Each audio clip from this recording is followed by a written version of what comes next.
길지 않으니까요. 38절부터 42절까지 우리 한 목소리로 한번 쭉 같이 읽겠습니다.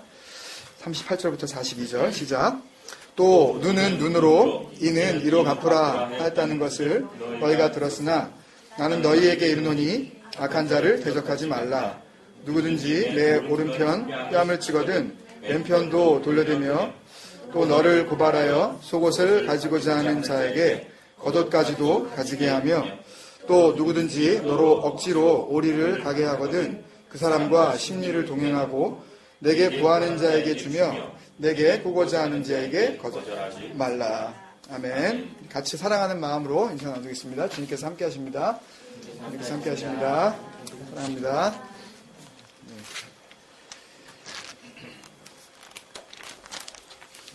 산상수훈에 나오는 비유로 볼 수 있는 그런 내용들을 우리가 3주째 보고 있고요. 오늘 이제 최종 편으로 우리가 볼 수가 있습니다. 요걸로 이제 일단은 산상수훈에 나오는 비유스러운 그 말씀을 일단은 우리가 지나가고 그리고 이제 또 본격적으로 또 주님께서 설교 가운데에서 하셨던 그 비유의 말씀들을 계속해서 또 이제 진행을 할 텐데요. 지난주까지 이제 소위 그 속옷, 겉옷 비유, 그 말씀을 같이 나눴습니다. 우리가 같이 나눴던 것처럼 이제 속옷을 달라고 하는 그런 그 재판이 걸렸을 때에 속옷도 주고 입고 있는 겉옷도 다 줘서 그냥 다 벗어버려라 라는 그런 말씀이 아니라는 거 이제 우리가 같이 나눴었어요. 그러니까 이렇게 생각하시면 되죠. 그러니까 지금까지 크게 나누면 이제 그 두 가지 측면에서 우리가 이렇게 생각을 못 했는데요. 그러니까 이런 말씀을 우리가 읽으면서도 과연 정말 이런 말씀일까? 라고 의문을 품어볼 수 없었던 이유 중에 하나는, 보편화된 그냥 이게 커먼 센스이기 때문에요. 그냥 예수 믿는 사람은 좀 어때야 된다. 이렇게 잘 도와주고, 뭐 이렇게 뭐 구제하고, 그런 쪽으로 오해를 한단 말이죠. 그러니까 구제, 그러면 우리는 어떻게 생각해요? 나보다 조금 어려운 사람을 내가 뭔가, 뭐 보이는 걸로 아니면은 뭐 보이지 않는 어떤 힘으로 도와줘가지고 그 사람의 뭐 어떤 어려움들을 좀 이렇게 해결해 주는 거. 이걸 구제라고 생각하잖아요.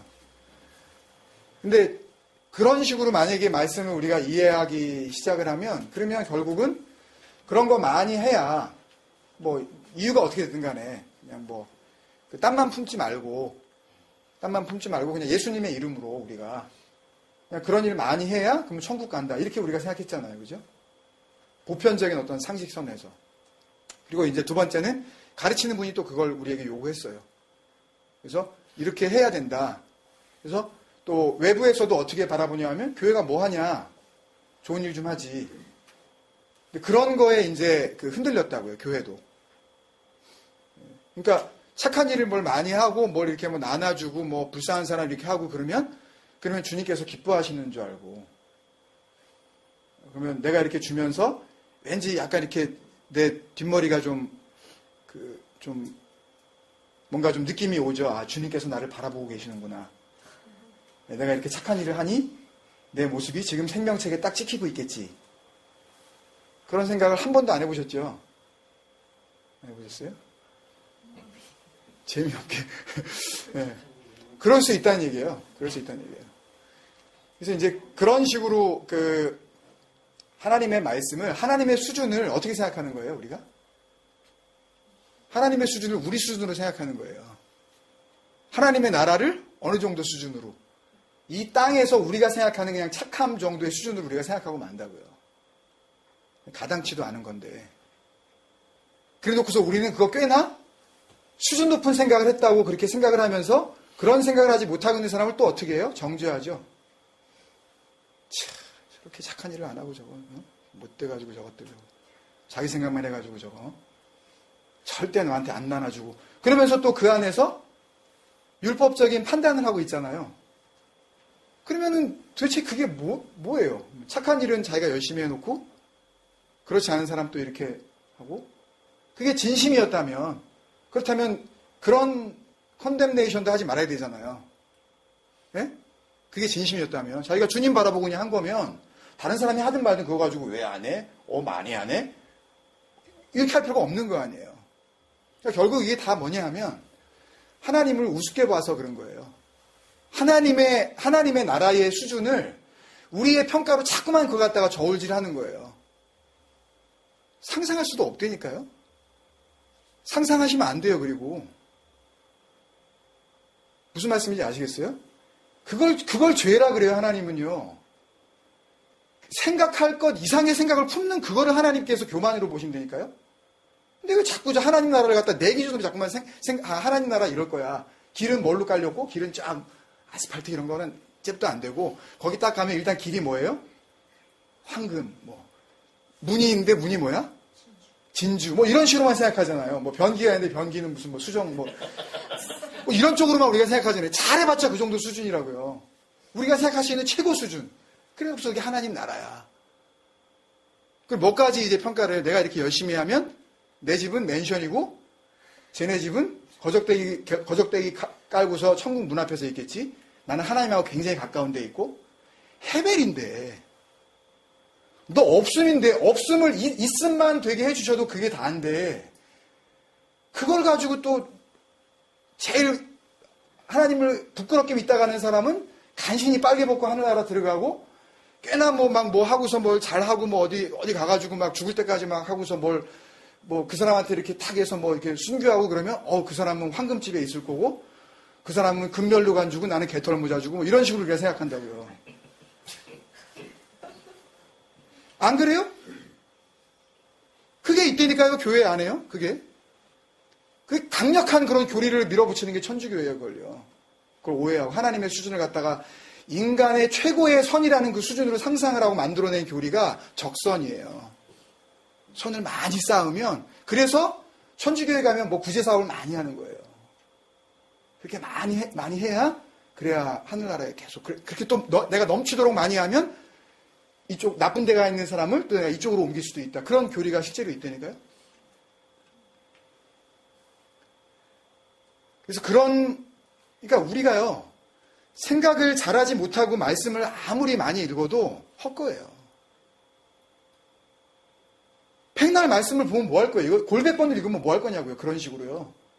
자기 아성만 쌓고 자기식으로 모든 걸 갖다가 딱 이렇게 다 정리를 해놓고 거기에 비추어서 조금이라도 마음에 안 드는 저거는 악, 저거는 선, 이거는 하나님 앞에 충성, 저거는 불충 이러면서 다 그걸로 그 기준으로 삼아놓고서 자기가 하나님이 돼가지고 교회 앞에 혹은 사람들 앞에 큰 교회를 이루면서 자기가 거기서 기준이 돼가지고 여기서 떨어져 나가는 사람들은 그냥 바로 그거는 하나님이 버린 인간들. 그래서 내가 생각하는 기준에 딱 맞으면 이 사람은 참 충성된 일꾼. 이런 일들이 교회 안에서 자행되고 있는 거 아니에요. 그 일을 우리가 평생 겪었잖아요. 교회에서요. 지긋지긋하게. 무언 자유가 있어요. 교회를 다니면. 무언 자유. 주님께서는 진리를 알지니 진리가 너희를 자유하게 해주신다 그랬는데 무슨 자유를 맛봤나요? 우리가 신앙생활을 하면 할수록 점점 무거워지기만 하고 도대체 감당할 수 없는 그 올가매는 그 묶임 가운데에서 얼마나 마음이 무거워졌냐고요.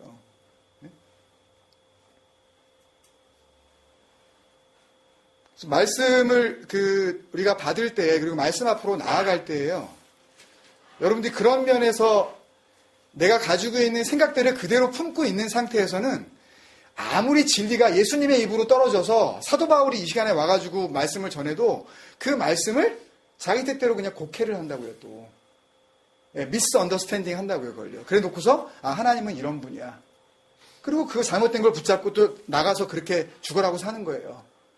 그리고 거기에 대해서 내가 생각했었던 결과가 안 나타나면 그거 가지고 하나님한테 이럴 수 있냐고. 마음속으로 그런 마음이 든다는 얘기죠. 그래서 오늘 이제 마지막으로 또 누구든지 너로 억지로 오리를 가게 하고는 그 사람과 심리를 동행하고 이것도 언뜻 보면 그리스도인으로서 좀 양보해라. 좀 이렇게 좀 아량을 베풀어라. 오리를 가자 그러면 참 신기해요. 성경에 이스라엘 사람들이 리를 썼나 봐요. 그죠? 원래 우리나라 한국에서만 쓰는 건데 심리 심리길 뭐 이런 거 다 우리 한국말인데 어떻게 오리를 알고 그 사람들이 그걸 쓴 건지 하여튼 궁금해요, 그거. 안 궁금하셨어요, 그런 거? 어떻게 이 사람들 오리를 알고 오리를 쓰고 심리를 알고 심리를 쓰지? 되게 우리, 지금은 안 쓰잖아요. 젊은 사람들 잘 안 쓴단 말이에요, 한국에서요. 다 킬로미터 쓰고 뭐 이제 다 그렇게 하지. 그럼 뭐 가란 얘기인가. 그리고 여기 보면은 억지로 가게 하거든 또 그 사람하고 막 강제로 막 이렇게 해서 막 심리까지 그냥 가주면 그럼 하나님의 나라가 이루어지는 건가. 다 그런 식으로 지금 해석되고 있잖아요. 그리고 42절에 보면 구하는 자에게 주며 그 영어 성경에 보면은 give to the one who asks you. 너한테 요청하는 사람한테 그거 줘라 그냥. 너한테 뭐 달라 그러면 주고 그 다음에 또 보면 내게 꾸고자 하는 자에게 거절하지 말라. 뭐 좀 달라 그러면 그냥 빌려주라고요. 이렇게 생각하면 그러면 제대로 예수님 믿으려고 그러면 뭐 나만 하는 게 있겠어요 이래가지고요. 그렇잖아요. 그럼 어느 선까지 주고 어느 선까지 꾸어줘야 그게 하나님 나라고 어느 선까지 꾸어주지 않아도 되는 건지 기준이 없잖아요 도대체. 어떻게 하라는 말이에요 이런 말씀을. 근데 왜 우리는 지금까지 이 말씀을 이렇게 우리가 생각을 하고 받고 그냥 가만히 있었냐고요. 그죠? 안 그러세요? 그러든 말든 뭐 별로 나하고 상관없을 것 같으세요? 이거 엄청나게 중요한 말씀이에요. 주님께서 처음 이제 생애를 시작하시면서 이 말씀들을 쭉 이렇게 하셨다면 얼마나 마음에 담고 계셨겠어요. 이 말씀을 하시려고요. 하여튼 알아듣든 못 알아듣든 하늘나라에 대한 비밀을 막 지금 쏟아내고 계시는 거예요, 지금요. 궁금하지 않으세요? 정말 저는 자다가도 눈이 막 떠질 것 같아요. 밤잠 못 이룰 것 같아요. 오늘 말씀은 굉장히 오랜 기간 동안 제가 묵상하고 제가 주님께 계속 질문하였었던 거예요. 도대체 이게 뭐예요, 주님? 오리를 가자 그러면 심리를 가요? 책을 찾아봐도 무슨 답이 안 나와요, 이게요. 주석서를 봐도 그냥 다 그렇게 돼 있어요. 그냥 이렇게 양보해 주라고. 그리스도의 사람들은 그렇게 좀 아량을 베풀어 주는 사람이라 너그러운 사람들이라고. 어디까지 그 기준이. 그러면 심리를 넘어서기 시작하면서부터는 그땐 거부해도 되고? 그럼 어떡하란 말이에요? 주의자 가지고 다니면서 오리 딱 해가지고 지난 다음에 심리 지나기 시작하면서부터 잠깐. 요거는 성경에 안 나오는 건데 11, 2부터는 내가 여기 어떻게 해야 될지 내가 어떻게 하라는 거예요? 기준이 애매하잖아요, 이거요. 심리까지만 딱 하고 난 다음에 그 다음에 그럼 어떻게 하라는 얘기예요? 굉장히 어려운 얘기죠. 주님께서 오셔가지고 그냥 장남 삼아 그냥 니네들 뭐 이렇게 듣든 말든 간에 그런 말씀을 하고 가시는 분이겠어요? 하나님의 아들이신 그분이 이 땅에 오셔가지고 아무 말이나 쓸데없이 그냥 시간 보내고 가셨겠냐고요. 얼마나 중요한 말씀이었겠어요. 근데 이걸 가지고 그런 식으로 오리 심리로 계산해놓고서 말을 그냥 이거로 은혜를 딱 받아 붙잡아 버리면 그러면 이게 어떻게 되겠냐는 얘기예요. 그죠? 그런 면에서 우리가 이 말씀의 진의가 무엇인지 우리가 한번 더 깊이 알 필요가 있습니다. 근데 중요한 것은요, 이미 다 했어요. 이미 지난 2번 시간을 다 들으셨으면 이거 다 했어요. 오늘 할 얘기 다 했다고요. 그래서 오늘은 지난 시간 거를 조금 쭉 제가 설명을 또 해드리고 그리고 마무리를 할게요. 그래야 여러분들이 이 말씀이 이렇게 되어져서 결국 이 말씀은 목사님이 무슨 설명할 필요도 없는 거구나 라는 걸 여러분들이 아실 수가 있어요. 약간의 설명은 필요해요. 오리 심리가 뭔지 그거는 좀 알아야 될 필요가 있기 때문에 지금까지 우리가 나눈 말씀을 보면요. 율법의 눈, 그 눈에는 눈, 이에는 이. 율법의 눈과 율법의 그 다음 차트 보이시면요. 율법의 입을 가지고 있기 때문에 그런 사람들은 모든 것을 율법적으로밖에 판단할 수 없는 사람들이에요. 왜냐하면 그게 옳다고 생각하기 때문이죠. 그러니까 율법적으로 뭘 하자, 뭘 하지 말자 하는 쪽으로 생각하는 게 옳다고 생각하기 때문에 거기에 올인하는 거예요. 완전히 거기에 목숨을 거는 거라고요. 그러니까 아예 이런 쪽에 있는 사람들은 그런 식의 신앙생활이 잘못됐을 거라는 생각 자체를 안 해요. 이게 혹시 잘못된 신앙생활, 종교생활, 잘못된 믿음 생활일 수 있을까? 라는 생각은 아예 없다니까요. 못해요, 아예 그걸요. 오히려 자기들처럼 행동하지 않는 사람들이 잘못됐다고 생각을 해요. 그렇게 하지 않는 사람이. 그건 아니지. 그런 식으로 생각하면 안 되지. 라고 하는 사람들이에요. 뭐가? 눈에는 눈, 이에는 이 그 말씀이. 이들이 어디 안에 있는 거예요, 지금요? 하나님을 믿는다고? 교회 안에 있는 거예요. 이때 교회는 그들에게 언제나 어떤 교회냐면 눈에 보이는 교회. 그러니까 그 건물이 교회가 돼요. 그리고 그 조직, 그 visible한 organization. When you see a church, you guys, a church, when you say a church라고 할 때 그 처치는 언제나 visible한 처치를 여러분들은 이야기한다고요. 근데 주님께서는 한 번도 그 visible한 things를 처치라고 하신 적이 없어요. 그거는 없어져야 될 거라 그랬어요. 어디 하나도 남지 않을 정도로, 돌 위에 돌 하나도 남지 않을 정도로 완전히 내가 없애버리겠다. 근데 지금도 우리는 어떻게 하고 있냐 하면 그걸 교회라고 불러요. 그리고 그런 식으로 율법적으로 보고 율법적으로 말하는 사람들은 그게 교회예요. 그리고 그게 공동체고. 그렇기 때문에 공통점은요. 그 안에 있는 걸, 눈에 보이는 그 오거니제이션 안에 있는 거를 뭐라고 착각하냐면 신앙이라고 착각을 해요. 그 안에 있으면 믿음이고 그 안에서 벗어나면 믿음의 문제가 있는 거고, 그 교회 안에 몸을 담고 있으면 when you be involved in that church, member of that church, you think, I have the faith 라고 생각을 하는데, 나 믿음이 있어. 근데 내가 그 교회를 딱 나오는 순간 어떻게 생각하면, 나 믿음 있나? 그 안에 있으면 내가 믿음이 있나 없나를 고민하지 않는다고요. 근데 나오는 순간 내가 뭘 걱정하냐 하면 내가 믿음이 있나 그걸 걱정해요. 여러분들이 정말 그 눈에 보이는 것을 믿음으로 여기는 그런 율법적인 사람인지 아닌지요. 한 3주에서 4주 정도만 교회 안 나와 보시면 딱 알아요. 굉장히 위험한 이야기인데요. 눈에 보이는 것을 교회로 알고 살던 사람은 우리가 이렇게 몸에 다 배웠어요. 여기 예외가 없어요, 거의요. 거의 예외가 없어요.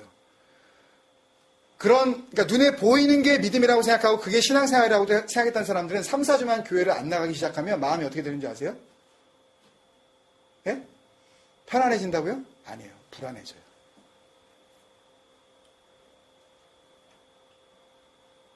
왜?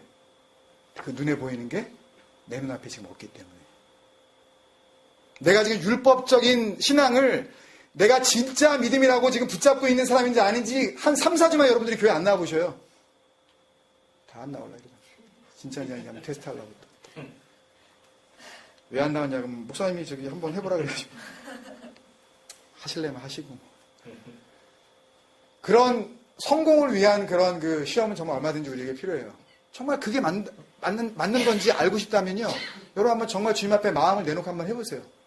내가 정말 진짜인지 가짜인지 한번 내가 정말 주님 앞에서 내가 이번에 더 이상 내가 이런 식으로 내가 형식적인 믿음 생활을 하고 싶지 않다.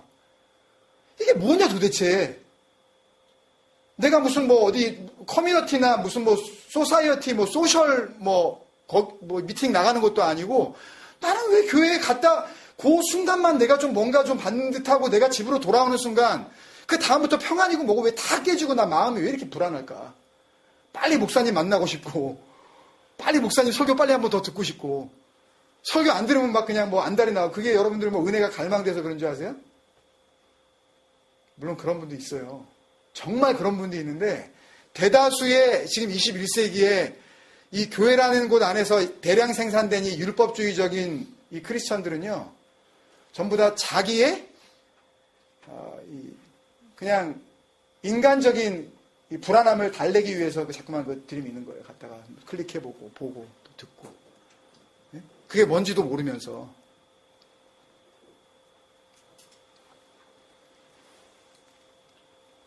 그래서 거기에 있는 걸 신앙생활이라고 철석같이 믿어요. 그래서 거기서 벗어난다는 걸 신앙을 벗어난다는 걸로 여기고 나가는 사람이나 그 조직 안에서 그 교회 안에서 나가는 사람이나 또 그 나가는 사람을 보고 있는 그 안에 있는 사람이나 다 같이 서로 정죄해요. 나간 사람은 안에 있는 사람을 에휴 저런 인간들. 또 나가 있는 사람을 그 나가지 않은 사람들은 에휴 교회 나간 인간들. 무슨 말씀인지 아시겠어요? 교회나 옮기는 인간들. 또 저 사람들은 저런 교회 다니는 인간들. 그리고 또 자기가 그렇게 한 거에 대한 자기 방어를 한다고요. 자꾸 자기 변명을 대요. 내가 왜 그랬냐 하면. 그게 다 우리의 모습 아니에요? 저를 포함해서. 뭐 저는 아니고 여러분들은 기다 그런 게 아니에요. 제가 그런 모습이에요. 그렇게 그런 율법적인 기준을 가지고 하나님을 믿는 사람들이 나도 그 사람들 눈엔 나도 그런 사람인 줄 알고 내가 입고 있는 그 율법의 옷, 내가 입고 있는 옷, 이게 사실은 누가 입고 있는 거예요? 자기도 입고 있는 옷이잖아요. 내가 입고 있는 옷, 실은 자기도 입고 있는 옷이면서 그것을 보여달라 그래요. 너 뭐 입었니? 같은 것을 입고 있나? 아니면 그렇지 않은가를 보고 뭐 하려고? 판단하려고. 그 같은 옷을 입고 있었을 때, 너 같은 옷을 입고 있네? 하는 거는 정죄가 아닌 게 아니라 그것도 일종의 정죄예요. 무슨 말씀인지 아세요? 너 나쁜 짓 했어! 너 아니야! 라고 하는 것만 컨뎀네이션이 아니라, 너 나랑 똑같은 옷 입고 있네? 라고 하는 것도 그게 정죄라고요. 자기 기준으로 봤을 때는 너는 맞는다는 거예요. 그게 정죄예요. 죄가 있느냐 없느냐, 죄를 정했느냐 안 정했느냐 그 문제예요. 만약에 그 옷하고 다른 옷을 입고 있으면 어떻게 하려고? 너 잘못된 옷 입고 있네? 이 얘기를 하려고. 율법이 하는 일이 그거잖아요. 그거 판가름하는 거. 했어 안 했어? 했으면 구원, 안 했으면 지옥, 멸망. 네, 그거잖아요. 결과가 긍정이든 부정이든 상관없이 그 자체가 이미 정죄인데 그게 율법의 역할이에요. 그걸 지키는 것이, 그 율법을 지키는 것이 바른 신앙인 줄 알고 살아가는 모든 율법주의자들이 자나깨나 그걸 하는 거예요. 한번 네 옷 내놔봐. 그거를 말로 묻는 게 아니라 우리 눈으로 확인하고 싶어 하는 거예요. 저 인간 무슨 옷 입고 있나. 우리 교회에 딱 들어오는 순간 우리는 내 옷하고 같은 옷 입었나 안 입었나 그걸 우리 먼저 보려고 그런다고요. 모든 사람들에게 하지만 자기 자신도 거기서 벗어나지를 못해요. 그것을 성경이 뭐라 그러냐 하면 죄의 종노릇하고 있다 그렇게 이야기하는 거예요. 죄의 종노릇이 무슨 나쁜 짓하고 훔치고 무슨 그거는 당연히 죄고요. 그거 죄 아니라 그러는 거 아니에요. 그거는 당연히 죄고요. 성경에서 이야기하는 죄의 수준은 그걸로 끝나는 게 아니라 그거 가지고 자기가 지금 너 구원, 너 지옥, 너 했어, 너 긍정, 너 안 했어, 너 아니고 이거 하는 거. 그걸 사망에 포로된 자라 그러는 거예요. 그러니까 주님은 진리 안에서만 성취되어질 수 있는 하나님의 나라를 산상수훈을 통해서 이제 쭉 설명해 오시는 거예요. 제일 처음 나오는 산상수훈의 심령이 가난한 자는 그거를 굳이 설명을 드리면요. 한마디로 헬라어로 써 있는 그 푸토코스라는 단어를 히브리어로 바꾸라 그러면 뭔지 아세요? 헤벨이에요. 심령이 가난한 자. 그러니까 그 전도서가요. 굉장히 수준이 높은 책이라니까요. 여러분 영적으로요.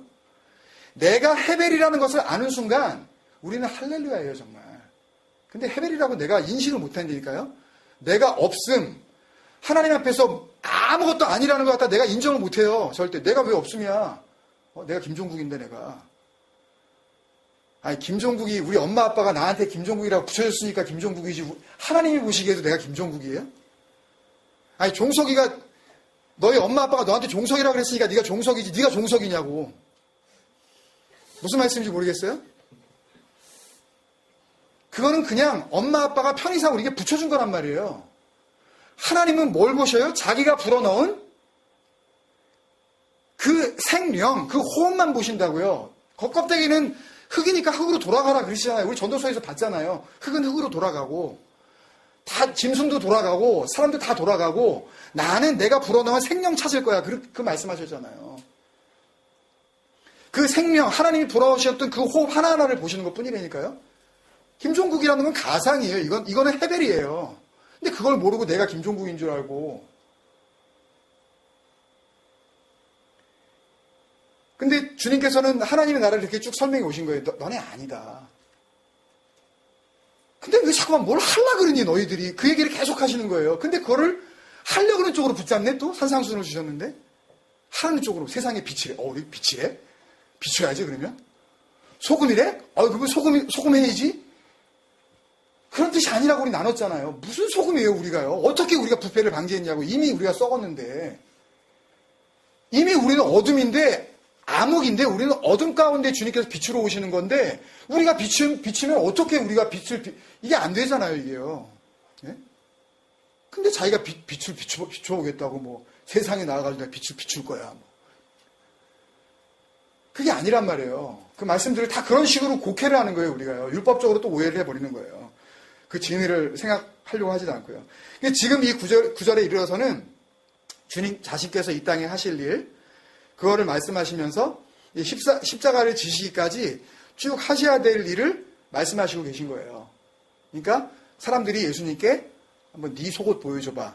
그럼 예수님께서 주님이 알고 계시는 속옷을 보여주시면서 사실은 이 옷이 그 옷이 아니고 진짜 이 옷이야 라고 하실 일. 그리고 우리들에게도 명령으로 너희들도 다른 일 하지 말고 그 일 하면 되는 거야.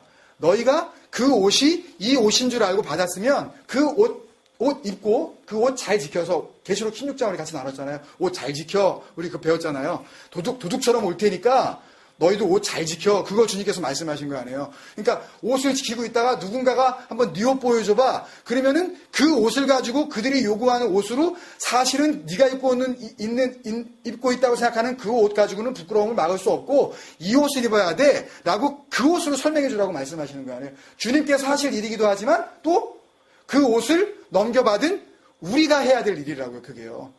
그게 원수 사랑이고, 그게 이웃 사랑이에요. 무슨 밥 사주고 그럼 언제 우리가 그런 일을 다 감당을 해요? 그런 거 가지고 만약에 천국을 간다 그러면 또 그것도 율법적으로 우리가 행함을 통해서 구원받는다는 그런 걸로 결국 귀결되는 거 아니에요. 결국은 말도 안 되는 모순 속에서 우리가 그걸 진리라고 생각하고 지금까지 살아왔다고요. 그러니까 율법을 열심히 지키고 해서는 도저히 완성될 수 없는 하나님의 나라가 무엇인지 알려주시면서 예수님도 그걸 하실 거지만 예수님이 하시는 일의 그 드러남, 예수님이 하실 일의 그 현상, 그러니까 예를 들어 병이 고쳐진다든지, 막 보리떡 5개, 물고기 2마리, 막 이런 거 가지고 여러 사람이 먹는다든지, 그런 증상만, 그런 어떤 심텀만 보지 말고 그 일의 진짜 의미를 이해하는 너희들도 내가 하는 일을 해야 된다는 설교를 하고 계셨던 거란 말이죠. 무슨 말씀인지 아시겠어요? 그래서 오른편 뺨, 그 오른 얼굴로 주님께서 이제 책망을 하실 때에 왼편 뺨, 그게 아니라 다른 것으로, 다른 이로, 다른 것으로 그 얘기도 얻어맞아도 잘 참으라는 얘기가 아니었고, 지난주에 속옷 겉옷도 다 벗어주라는 얘기가 아니었던 거죠. 그죠? 그래서 뭘 보더라도 율법이라는 이 한 가지 관점에 매여 있는 이 어리석은 얼간이 같은 인간들에게 사실은 그렇게 하나로만 볼 게 아니라 뭘로 봐야 된다? 둘로 봐야 된다. 원래는 몇 개인데? 원래는 하나인데 너희들은 뭘 줘도 뭘로 봐요? 둘로 보는데 그 둘 가운데에서 자기네가 붙잡는 그 하나만 붙잡아 버린다고요. 또 이 인간들은. 그게 다인 줄 알고. 둘을 볼 수 있으면 다행이에요. 잘 들으세요, 여러분. 오늘 결론이에요, 이게요. 둘로 볼 수 있으면 그나마 다행이에요. 아, 이것도 있고 이것도 있구나. 라고 생각하면서 이것도 하면서 저것도 할 수 있으면 좋아요. 그런데 이거는 붙잡지 않고 이것만 하면 된다고 생각한 게 뭐예요? 지금까지 율법적으로 살아온 모든 사람들의 삶이에요. 해야지. 바쳐야지. 꿔줘야지. 돌려받지 말아야지. 그러면 내가, 돌려받을 건 받아야죠. 합법적으로 내가 빌려줬으면 내 거 돌려받아야 되는 거예요. 그거하고 성경은 상관이 없어요. 바보예요? 내 거 줬으면 받아야지, 그거는. 그걸 내가 안 받아줌으로써 내가 마음을 어떻게 생각해요? 내가 지금 주님의 뜻을 이루고 있다고 생각을 하는, 그게 율법적이라는 거예요. 너 왜 자꾸만 뭘 하려고 그래? 네가 왜 뭔가 착한 일을 할 수 있다고 생각을 하는 거야? 그게 아니라니까요, 여러분. 착한 척 하려고 그러는 거. 예? 나는 선할 수 있다고 자꾸만 여러분들이 생각하는 그거. 하나님이 그걸 교만이라고 보신다니까요. 너는 없음이야. 너는 아무것도 안 돼. 네가 하려고 노력을 해봤자 뭔가는 하지요. 근데 하는 그 모든 것 속에서 하나님이 보시기에 선과 악을 구분할 수가 없다니까요. 모든 것이 선을 하려고 하면 할수록 하나님께서는 그걸 교만으로 보시고 악함도 또 악함으로 보시는 거예요. 그래 주님 앞에서 우리가 뭘 하겠어요. 그걸 가지고 하나님께 기쁨을 드릴 수는 없다니까요. 그래서 진리는 원래 하나인데 당신들이 아는 그 하나가 아니라 또 다른 하나가 있다. 그 진짜 진리가 있다. 그래서 그 사람들이 알고 있는 그 하나, 그 사람들이 알고 있는 그걸 지키면 구원받는다고 생각하는 그게 뭐예요? 율법. 그들이 보여달라고 하는 그 속옷 입어봤자 부끄러움 가려지지도 않는 그 띠, 허리에다가 혁대 하나 띄고서 자기 부끄러움 가렸다고 생각하는 그 오해, 그 속옷, 그래, 너희들은 지금 이게 진리인데 이거를 이렇게 보고 있었지? 이렇게 지켜야 된다고 너희들은 생각을 한 거지? 라고 그걸 보여주면서 또 다른 진짜 하나. 그게 뭐예요? 지난주에 했었던 그 겉옷을, 그 호히마티온, 그걸 보여주라는 얘기예요. 진짜 옷. 끝까지 지켜야 될 그 겉옷. 완전히 부끄러움을 가릴 수 있는 그 옷 보여주라 그러시는 거예요. 예? 그게 구원의 겉옷인데, 갈라디아 3장 26절, 27절에 보면, 그 옷이 뭔지 우리가 지난주에 나눴었죠? 같이 한번 읽을까요? 시작. 너희가 다 믿음으로 말미암아 그리스도 예수 안에서 하나님의 아들이 되었으니. 잠깐만. 너희가 다 믿지요, 우리가 다 하나님을. 그죠? 그럼 우리가 뭐가 됐어요? 하나님의 아들이 됐다는, 여러분 기억하셔야 돼요, 이거요. 우리가 뭐가 됐다고요? 하나님의 아들이 됐다고요. 여기 무슨 뭐 양자, 무슨 뭐 이렇게 뭐 입양, 뭐 이런 말이 없어요. 그냥 하나님의 아들, 예수님을 이야기할 때 똑같은 표현 명사를 여기에 쓴 거예요. 그러니까 하나님의 입장에서 보면은 믿음 안에 있는 자들은 뭘로 보여요? 예수 그리스도를 하나님이 보시듯이 똑같이 보인다니까요. 아멘 없으세요? 아멘. 네, 이게 굉장히 중요한 건데 이거. 그 다음에 누구든지 시작. 누구든지 그리스도와 합하기 위하여 세례를 받는 자는, 세례를 받는다는 게 뭐예요? 이거 물 뿌리는 거? 뭘까요, 여러분? 세례. 예? 죄사함? 우리 찬양 가운데서도 했는데, 한마디로 이야기하면 예수님 돌아가실 때 나도 같이 죽은 거예요. 세례가 뭐냐 하면 죽은 거예요. 그리스도 안에서 죽음을 맛본 자. 세례가 뭐 물 뿌리고 뭐 어쩌고 뭐 세례식 했냐 안 했냐 이런 식으로 생각하시고 그러면 우리 또 원점으로 돌아가는 거예요. 그러지 마세요. 자꾸만 형식이나 절차나 의식을 자꾸만 생각하지 마시라고요. 그거를 점점 버리는 연습을 안 하시면 앞으로 가면 갈수록 우리가 말씀을 나눌 때 여러분은 여러분대로 상상하고 저는 저대로 딴 얘기를 하고 있을 거란 말이에요. 그러니까 자꾸만 이 형식적인 율법적인 것에서 우리가 가지고 있는 생각들을 여러분 자꾸만 버리시는 연습을 자꾸 우리가 하셔야 돼요. 세례 그러면 바로 세례식. 그래 자꾸 그러시면 안 돼요. 세례, 그리스도와 함께 장사 지내는 거. 히브리서에 나와 있거든요. 그래서 세례를 받는 자는 뭐로요? 그리스도로 옷 입었느니라. 그러니까 왜 우리가 하나님께서 보실 때 믿음으로 말미암아 하나님의 아들로 그렇게 보여지냐 하면 뭘 입었기 때문에? 그리스도라는 옷을 입어버렸기 때문에. 할렐루야. 네, 이게 얼마나 놀라운 이게 은혜인데요. 안 되는데 너희는 조각목인데 가시나무인데 그거 가지고는 아예 쓸모가 없는 그런, 버려져도 눈 하나 깜짝 안 하는 그런 물건인데 거기다가 금을 씌워버리네? 그러니까 금이 보이는 거 아니에요. 금만 보이지 그 안에 뭐가 있는지 어떻게 알 거예요, 그게요. 그리스도로 완전히 씌워버리니까 하나님이 보실 때에는 예수만 보인다니, 그리스도만. 그 이야기를 하시는 거예요. 그걸 보여주면서 설명을 하라고. 그 겉옷을 보여주라고. 그러면 그들이 보기에는 순간적으로 몇 개로 보이겠어요, 옷이요. 자기들이 지금 입고 있어서 이거 가지고 이거 입으면 되겠다고 생각했었던 그 옷 하나하고, 또 우리가 이제 진리라고 하는 것, 이게 정말 옷이야 라고 보여주는 옷 또 하나가 있으면 옷이 몇 개로 보이겠냐고요. 2개로 보이죠. 둘로 보이는 거예요. 그러니까 우리가 이걸 입어야 우리의 부끄러움을 진짜 가릴 수 있는 거예요. 그러면 그 사람들은 그걸 받으면서 진리 가운데에 부름을 받은 자라면 거부하지 않고 그런 옷도 있었어요? 라고 하면서 그 옷을 바라본다는 얘기예요. 할렐루야. 그 순간에 그들이 볼 때에는 그러면 옷이 하나가 아니라 2개네요? 라고 이렇게 생각을 한다. 그런 반응을 보인다고요. 그래서 둘로 보이게 되는 거예요. 그들에게는. 우리는 하나인데.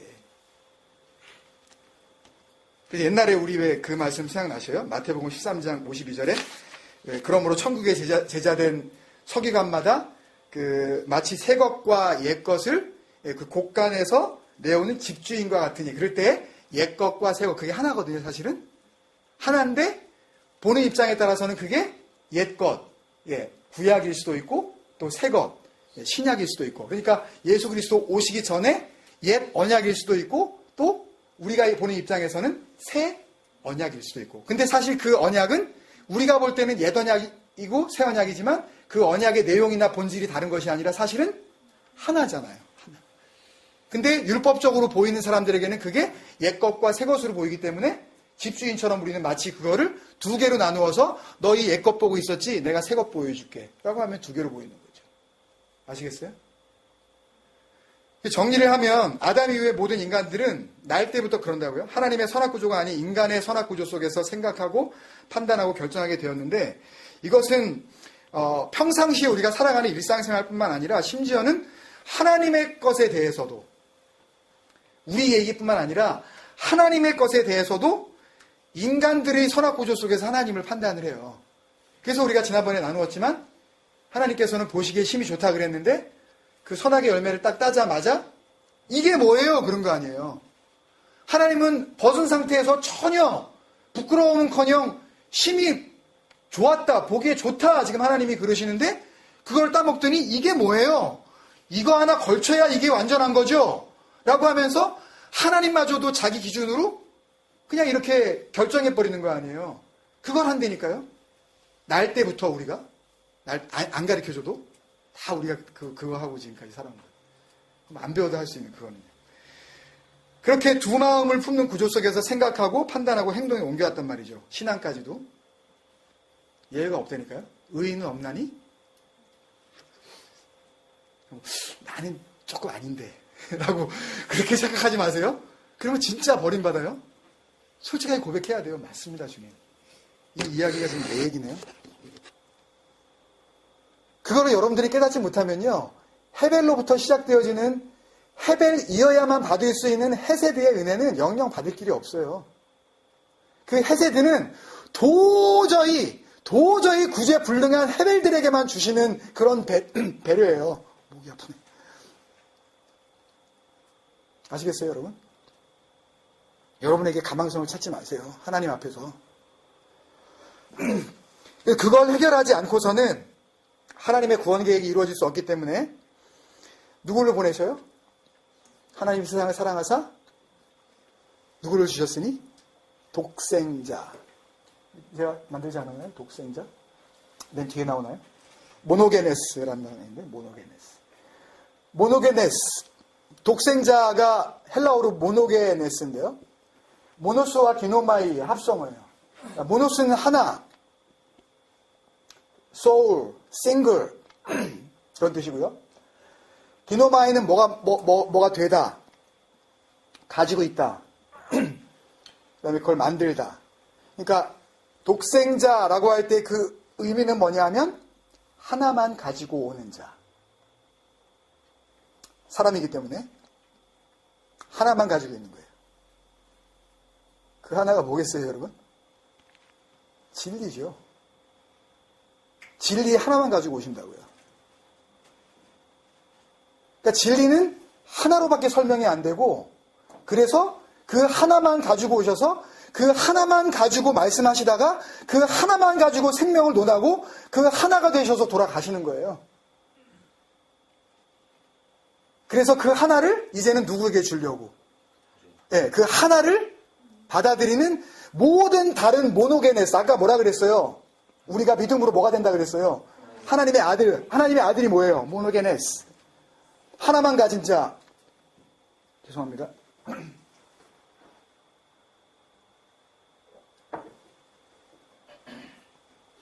그러니까 우리가 모노게네스 되지 않으면 그거는 하나님의 아들도 아니고 믿음도 아니고 아무것도 아니라니까요. 율법적으로 뭔가 계속 하려고 하는 사람들은 자기 착각에는 나는 하나님의 아들이야 라고 생각할 수 있을지 모르지만 웃기는 소리예요. 진리로 하나님께서 주시는 모든 말씀이 하나로, 성령도 하나요, 세례도 하나요, 몸도 하나요, 하나님도 하나요, 지체도 하나요. 이 모노스 이 하나라는 걸 알지 못하면 언제나 성령은 성령대로, 세례는 세례대로, 말씀은 말씀대로, 교회는 교회대로, 지체는 지체대로 이걸 따로 갖고 논다니까요. 이게 하나라는 걸 알지 못하고. 무슨 말씀인지 좀 오세요, 여러분? 그게 한 가지인데 하나만 가지고 있는데 독생자를 보내주셔서 두 가지를 가지고 있는 거를 청산하시려는 거죠. 두 개 아니다. 두 마음 아니다. 두 마음 가지고는 안 된다. 이게 말씀이 육신이 된 거예요. 그게 십자가고 그게 부활의 첫 열매예요. 그 첫 열매라는 게 이게 주님은 first one 되고 그 다음에 죽는 사람, 그 다음에 두 번째 죽는 사람, 또 두 번째 살고 세 번째 죽는 사람, 그런 의미에서 어떤 이 서열을 이야기하는 게 아니라 주님께서 죽음 가운데에서 내가 이게 부활이야, 하나로 이렇게 살아나는 거야 라고 하시면서 그 생명이 무엇인지 보여주시는 그걸 통해서 다른 모든 예수 그리스도를 믿는 자들에게 똑같이 다 어떻게 되는 거예요? 다 처음 열매예요. 다 처음 열매예요. 그 다음에 무슨 말씀인지 아시겠어요? 이걸 뭘 우리가 행사로 이걸 할 수가 있는 거냐고요. 이건요. 그게 아니에요. 이건요. 주님께서 처음 살아나셨으니까 그 다음에 이제 나는 주님이 돌아가신 다음에 2000년 좀 지났으니까 그 중간에 죽은 사람이 한 30억쯤 되겠지? 그러면 나는 한 30억 번째쯤 나는 부활할까? 그런 의미가 아니라고요. 예?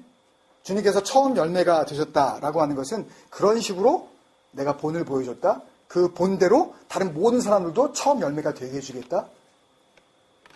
예수님과 하나가 되기 때문에. 그래서 이 땅에 오신 주님께서 하셔야 되는 가장 중요한 일이 뭐였겠어요, 여러분?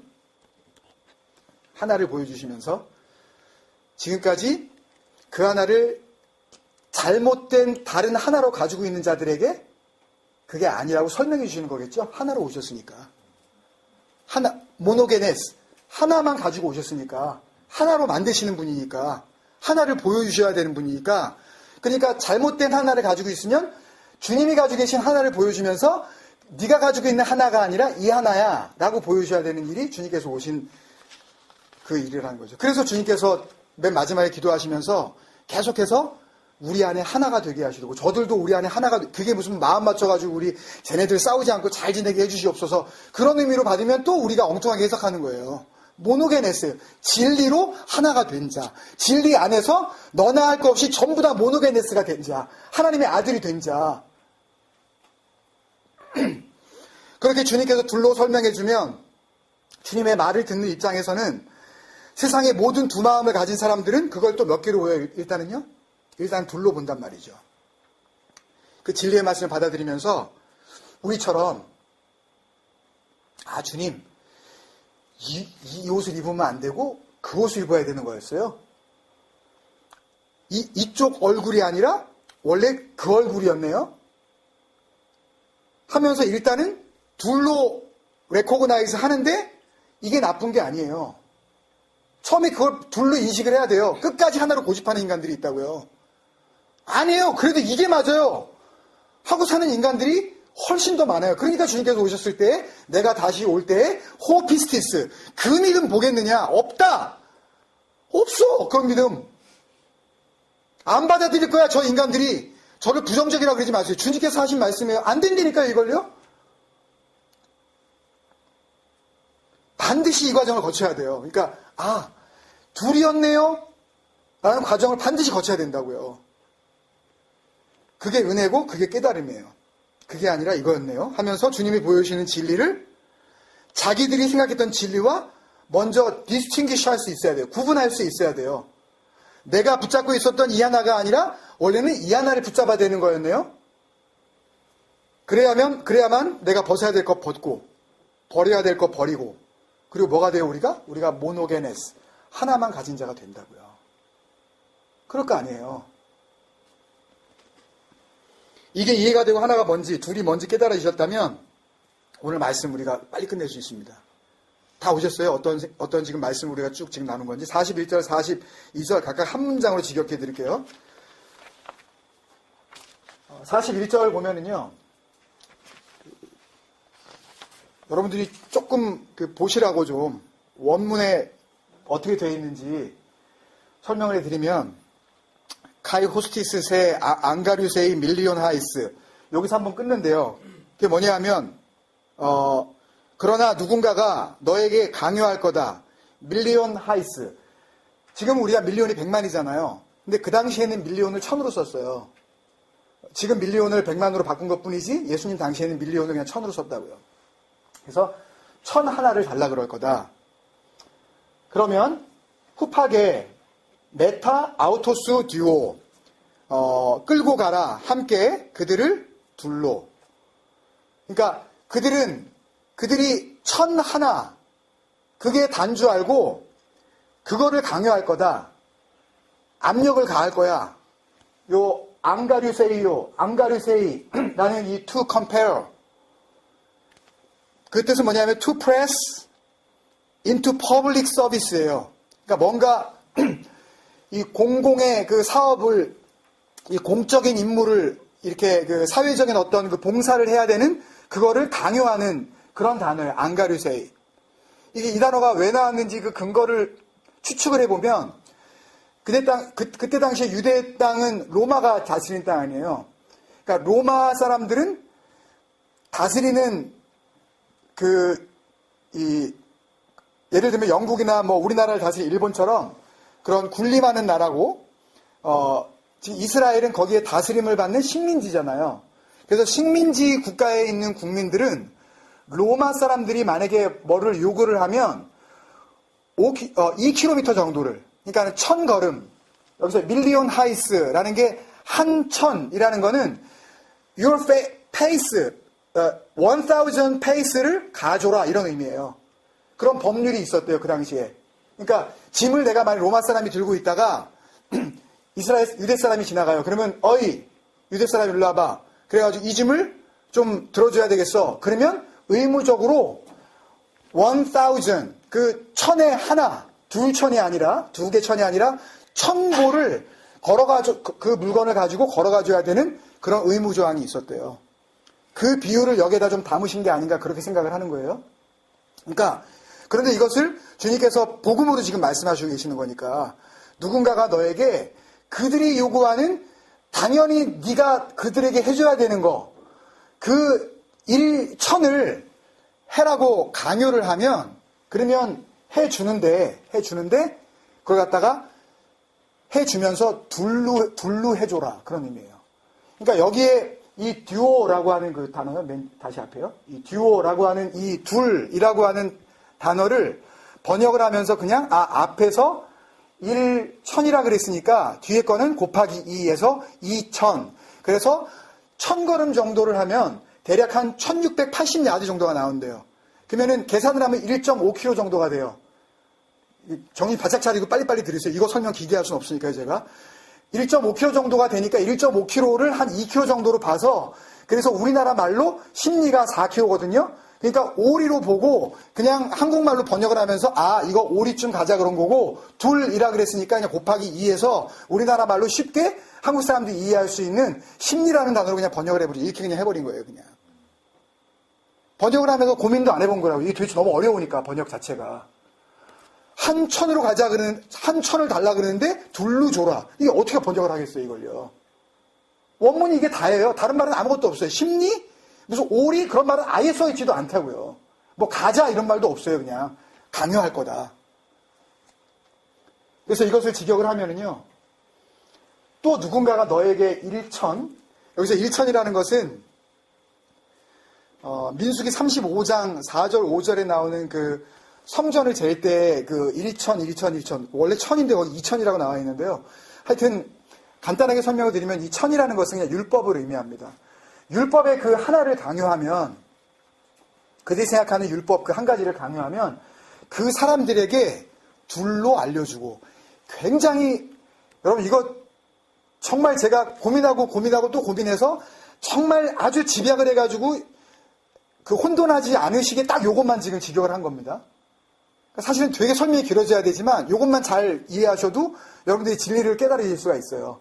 그들은 율법을 하나로 달라 그러는데 너희들은 줄 때에 그거를 하나로 주지 말고 둘로 줘라. 계속 제가 설명했잖아요. 둘이라는 게 무슨 의미인지. 그들이 볼 때에는 그거를 하나를 보여줘도 뭘로 본다고요? 언니나 둘로 본다고요. 이것도 있었는데 그것도 있었어? 그럼 둘로 받는다고요. 42절이 어떻게 되냐 하면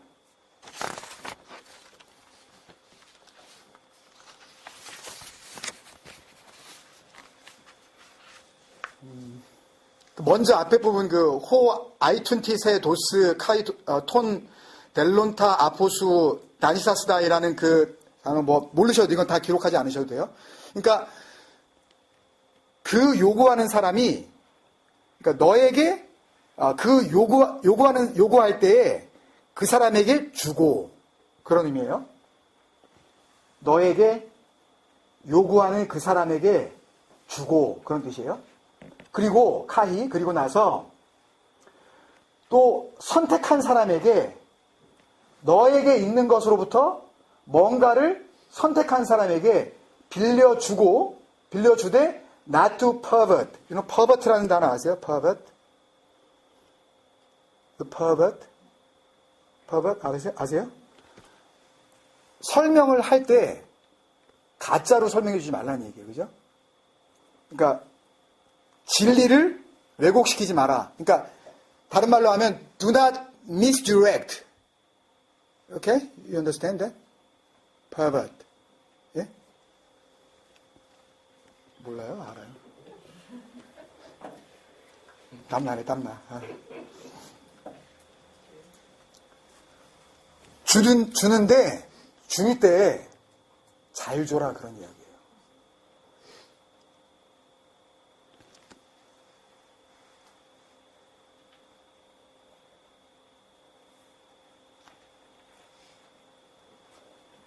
그 42절을 직역하면 이렇습니다, 여러분.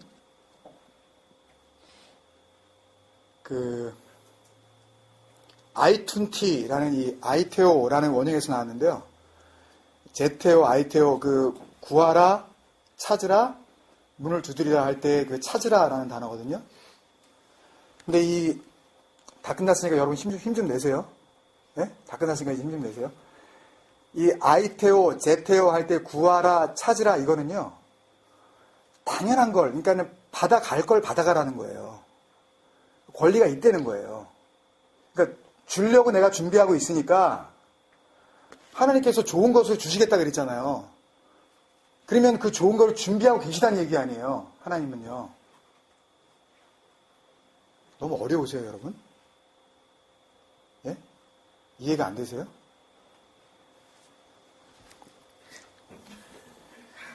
참, 오늘 분위기 진짜. 뭔지 모르겠어요?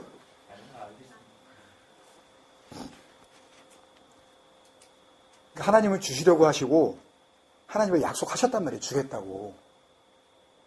그냥 달라 그럴 때, 주실려면 주시고, 이게 아니라 어떻게 하라는 얘기예요. 당당하게, 내 거 내놔요. 그러라는 얘기예요. 예? 너희한테 줘야 될 게 있는데, 다른 얘기로 쉽게 하면 내가 너희들한테 빚졌다. 그런 이야기예요. 데트가 있다고요. 하나님이 우리한테. 하나님은 그걸 빚으로 보시면 되니까요. 모든 율법적인 교회들은 우리가 하나님 앞에 빚졌다라고 설명을 해요. 부담을 줍니다. 근데 하나님은 자기 자신이 인생들에게 빚졌다라고 하시면서 그 빚을 내가 너희들에게 갚아줘야 되니까 그거를 깨달은 자들은 요구해라 그러시는 거라니까요. 그게요. 하나님의 나라는 잘 들으세요, 여러분. 이것만 잘 붙잡으시면 여러분들이 어느 지역, 어느 교회, 어디를 가서도 왜곡된 진리 가운데 헤매지 않으실 수가 있기 때문에 그래요. 잘 들으세요. 아무리 교회가 좋아 보이고 아무리 교회가 대단하게 사람이 많이 모여도요. 사람들에 의해서 교회가 만약에 돌아간다면 그건 하나님의 나라가 아니에요. 사람의 힘으로. 만약에 그 사람의 힘이 빠져나가버리면 그 교회가 와르르 무너질 것 같다면 그거는 교회도 아니고 공동체도 아니라고요. 하나님의 나라는 헤벨들을 부르셨기 때문에 어차피 그 헤벨들이 아무리 많이 뭉쳐봤자 그 많은 헤벨들은 또 뭐예요? 그냥 많은 헤벨들이에요. 그냥 무가 많이 모였다 그래서 뭔 일이 일어나겠어요? 없음인데. 예? nothing인데 nothing이 많아지면 nothing즈가 되나? nothing즈가 돼봤자 그건 더 골치 아프죠? 없는 것들이 많이 여러분 진짜 없는 인간들이 모이면은요 누가 능력을 발휘해야 돼요? 하나님이 능력을 발휘하셔야 돼요. 하나님이 이끌고 가실 수 있는 공동체만이 그게 교회예요. 하나님의 힘이 전적으로 동원이 되어져서 작동되어지는 공동체가 그게 교회고, 그게 믿음의 사람들이고, 그게 하나님의 성전이라니까요. 내가 뭔가를 해야 이게 돌아간다라고 생각하는 순간 아니에요. 그거는 헤벨이 뭘 하겠다는 거예요 지금. 하나님께서 전적으로 얼마든지 하나님의 힘이 작동되어질 수 있도록 내가 아무것도 아니라는 것을 분명히 고백한 자들이 그 은혜를 누리게 될 때에 돌아가는 나라가 그게 하나님의 나라예요. 아시겠어요? 그러니까 뭘 자꾸 하라고 그러고 아직 되지도 않았는데, 진리가 뭔지도 모르고 하나님의 나라가 뭔지도 모르는데 하면은 하나님의 나라가 임한다고 하는 그런 교회들은 다 가짜예요. 진리는 우리에게 한 번도 그걸 요구하지 않는다고요. 하나님의 일을 하면, 봉사를 하면 뭐 진리를 깨닫게 된다고? 그 진리들은 다 가짜예요. 그렇게 해서 붙잡을 수 있는 진리가 아니라니까요. 그 짓을 하다가 2000년의 교회 역사 속에서 또 이렇게 교회가 부패하고 썩어 망가지는 거예요. 성도들은 성도라 그러면서 그런 목사를 바라보고, 그 목사는 그런 성도를 만들어내려고 안간힘을 쓰면서 자기 입맛에 안 맞으면은 내쳐버리고 자기 입맛에 맞으면 일꾼이라고 그러고, 이거를 하고 있는 거라고요. 온 교회가. 예? 언제까지 속고 있을 거냐고요. 우리가 그 속에서. 그거는 신앙도 아니고 아무것도 아니에요. 오히려 차라리 무당 굿하는 것보다 못한 거예요. 왜? 하나님이라는 이름을 거론하면서 그런 헛된 짓거리들을 하고 있기 때문에. 42절을 마무리를 하면요, 너에게 빚 갚어, 그러니까 네가 나한테 줘야 될 거 빨리 내놔. 빚 갚어 하는 사람에게 주고. 뭘 주겠어요 우리가요? 받은 거 주는 거잖아요. 우리 뭘 받았어요? 다 죽어가는 우리가 겨우 살아나게 된 게 뭐예요? 예수 그리스도께서 우리에게 주신 그 사랑, 그분이 아니었으면 살아날 수 없었던 그 진리, 그 생명, 내가 받은 거, 나 이거 받았어 라 그러고 내가 흘려보내주는 거 아니에요. 이게 다야 내가 너에게 줄 수 있는 거. 그러니까 사도행전에 2장 3장에서 나오는 그 내가 가진 것은 은과 금은 없어도 내가 나사렛 예수의 이름으로, 그거를 그런 식으로 해석을 해야죠. 무슨 뭐 앉은 배가 일어났냐 안 일어났냐, 무슨 병을 고쳤냐 안 고쳤냐, 이런 식으로 생각하기 시작하면 또 복음을 왜곡하는 거예요. 우리는요. 다 여기서 해결이 되게 돼 있어요, 여러분. 그래서 너에게 빚 갚어 하는 사람에게는 주고, 여러분 그거 기억나시나요? 로마서 13장 8절에 피차 뭐 외에는 지지 말라? 사랑의 빚 이외에는 지지 말라. 그 사랑의 빚이 뭐겠어요? 그게 성령이에요. 그게 진리예요. 내가 예수님께서 받은 그 사랑의 빚, 아가토스의 빚, 최고의 선을 통해서 주신 그 사랑, 우리 사랑은 사랑이 아니라 그랬잖아요. 예? 하나님이 보시기에 우리는 사랑이라 그러지만 우리는 연애이기도 하고 그게 감정이기도 한데, 하나님이 성경을 통해서 주신 그 사랑은 진리란 말이에요. 생명이란 말이에요. 예수란 말이에요. 말씀이란 말이에요. 예? 그러니까 그 빛 이외에는 말씀을 나누는 그 진짜 은혜 말고는 서로가 나누지 말라 그거예요. 그거 나눠라 이거예요. 교회는 그거 해라. 성도 간에 그 교제를 나눠라. 그러면은 사랑하는 자는 율법을 다 이루었느니라 그러시잖아요. 율법을 다 이루었느니라. 그러니까 그게 예수께서 진리로 오셨고 진리를 우리에게 넘겨주시기 위해서 본인은 눈에 보여지는 것을 하나님께서 또 삭제해버리시려고, 예수님께서 눈에 보였잖아요. 눈에 보이는 걸 믿으면 안 되니까. 그러니까 당연히 예수님이 십자가에 못 박혀서 돌아가시든 어떻게 해서든 없어졌어야 돼요. 아벨이란 말이에요. 그러니까 그걸 없애버리셔야, 그래야 우리에게 진리로 오실 수 있으니까, 진리의 영으로. 눈에 보이는 게 여전히 살아남아 있으면 그걸 붙잡으면 우린 또 그걸 붙잡으려고 그러니까, 보이는 걸. 그러니까 하나님께서 그걸 보여주고 없애버리시는 거예요. 한 번 또 보여주시는 거예요. 성전 지어가지고 이게 아니라고 말씀하시고 예수라는 성전 보여주시고 그것도 없애버리시면서 진짜 성전 너희에게 줄게. 그러면서 진리의 영으로 우리 안에 들어오셔서 예수가 누구인지 그리스도로 보내주시는 게, 그게 진짜 성전이란 말이에요. 그래서 내가 받은 그 빚을 주고, 그 다음에 내놔. 우리 것 중에서 달라고 해야 될 거는 하나밖에 없다고요.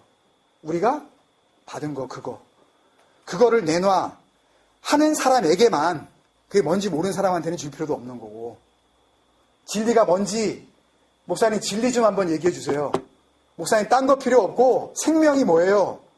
내가 정말 그거 알아야겠어요. 라고 하는 자들이 만약에 우리에게 다가오면 그거 내놔. 그러면 그 성령, 내가 받은 생명, 그 진리, 그 말씀, 그거 주려는 거예요. 근데 넘겨주되 어떻게 하라고요? 받은 대로 넘겨줘. Do not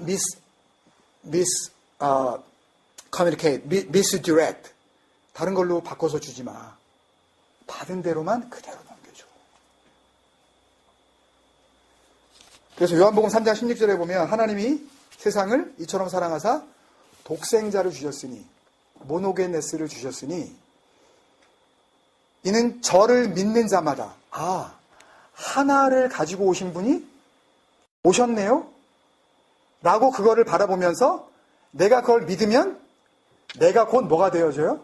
내가 모노게네스가 된다고요. 또 하나를 붙잡은 자가 되니까. 그래서 그러면 어떻게 돼요? 멸망치 않고 진짜 악한 자는 악한 심판의 부활로 요한복음 5장 29절에 선한 사람은 그러니까 착한 일을 많이 했으면 뭐 잘해준다 그런 게 아니라 선한 자는 생명의 부활로 악한 자는 심판의 부활로 다시 나오리라 라고 하신 주님의 그 마지막 때의 말씀이 바로 이 말씀이에요. 멸망. 악한 그 심판의 부활을 멸망으로 주고 그 다음에 영생을 얻으리라.